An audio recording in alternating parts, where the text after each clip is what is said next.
আন্দোলনটা কি 36 দিনের আন্দোলন নাকি 15 বছরের লড়াই সংগ্রামের আন্দোলন?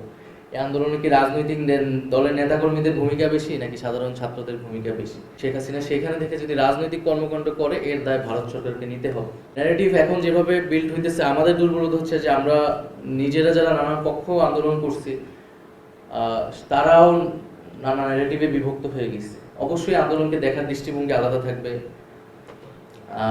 আলাদা আলাদা রাজনীতি এর সাথে যুক্ত, কিন্তু আমরা নিজেরা যেহেতু শক্ত ন্যারেটিভ যদি তৈরি করতে পারি তাহলে আমাদের শত্রুপক্ষের ন্যারেটিভ সেটা কিন্তু প্রভাব বিস্তার করবে। আসলে যেই ধরনের ষড়যন্ত্র তত্ত্ব এখানে বৈদেশিক শক্তির সহায়তায় যেভাবে তারা প্রচার করতেছে, সেনা অভ্যুত্থান হয়েছে, ইসলামিস্ট অভ্যুত্থান হয়েছে, তো সেই প্রচারের বিরুদ্ধে আমরা কিন্তু বেশি ব্যস্ত হচ্ছে আন্দোলনটা কি 36 দিনের আন্দোলন নাকি 15 বছরের লড়াই সংগ্রামের আন্দোলন?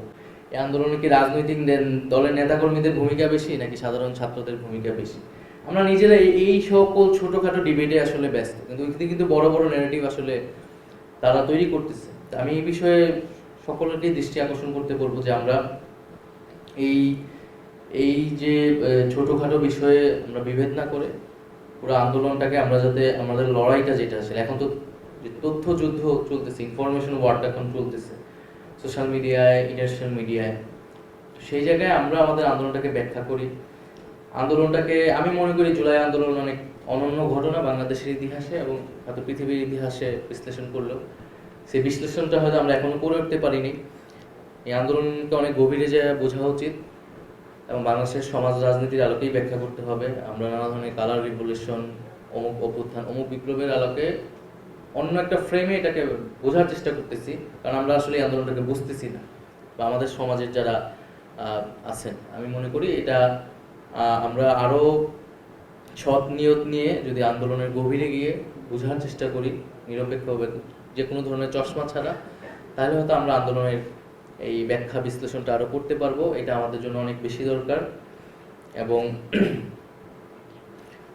আমি আদর্শ প্রকাশনীকে বিশেষভাবে ধন্যবাদ জানাচ্ছি, বইটা প্রকাশের তারা ব্যবস্থা করে দিয়েছেন এবং এর আগেও ফ্যাসিবাদী সরকারের সময়েও তারা বিভিন্ন এই ধরনের গণতান্ত্রিক চিন্তার বইগুলোকে তারা প্রকাশ করছে, উৎসাহিত করছে এবং সেটার জন্য তারা নিপীড়নেরও শিকার হয়েছে।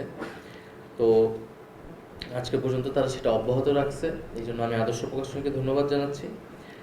আর সর্বোপরি আমি বলবো যে আমরা মাঠে আছি, ফেব্রুয়ারি মার্চ ছাত্র জনতা মাঠে থাকবে, রাজপথ তাদের দখলেই থাকবে। ফলে আমাদের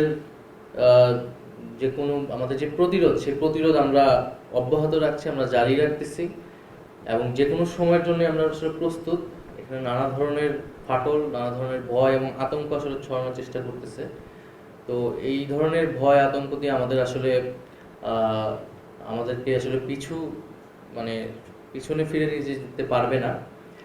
এবং আমরা ইন্ডিয়ান গভর্নমেন্টকেও এর আগেও বলেছি, আবারও বলবো বা বলতেছি যে তারা শেখ হাসিনাকে আশ্রয় দিচ্ছে, এটা তাদের একটা ব্যাখ্যা আছে। আমরা আমাদের জায়গা থেকে, কূটনৈতিক জায়গা থেকে, আইনি জায়গা থেকে শেখ হাসিনাকে ফেরত চাবো, কিন্তু শেখ হাসিনা সেখানে থেকে যদি রাজনৈতিক কর্মকাণ্ড করে এর দায় ভারত সরকারকে নিতে হবে।